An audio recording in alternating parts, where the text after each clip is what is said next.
majority happened just piling on top of each other, losing my pops, losing a lot of my homies and shit, and just going through everything I done went through. And it's like I was really at rock bottom, and all that shit just really hitting the nigga. You know what I mean? Like it's all add on top. I'm still feeling all that pain. So, you know, but as far as, you know, adversity and how I got through it, shit, you know, my fans, they really just changed my life like the past 7 days, bro. Like my fans and God, like I can't do nothing but be grateful. Now, I first heard of your music around 2019, right? You had a couple hits that was buzzing on YouTube, but then the pandemic hit around 2020, 2021. I only didn't hear your name until recently. Right. So what happened?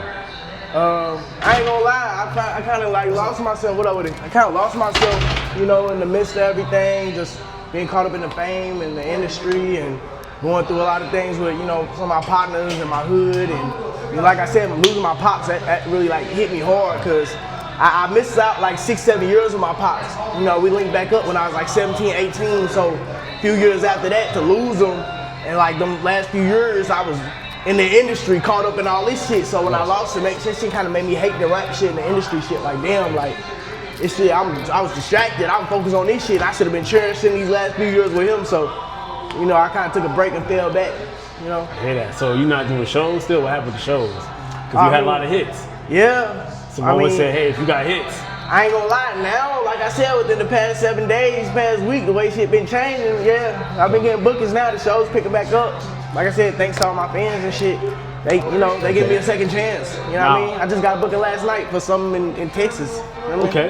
Yeah. Now I'm an educator, right? And the biggest thing is money management. So one would say, hey, you got hits, you on YouTube getting millions of views. One would assume you have money, but now you're doing DoorDash. So what advice do you have on money management? As far as money management, make the right investments. You know, I made investments, but they weren't the right investments.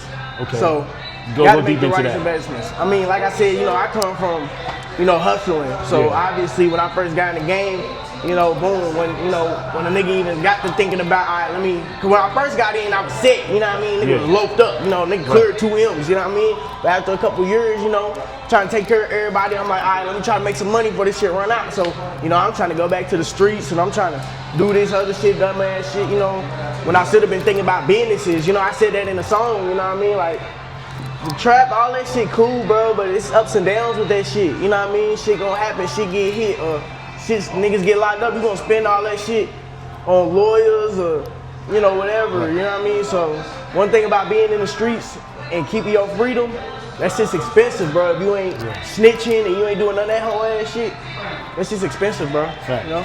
So.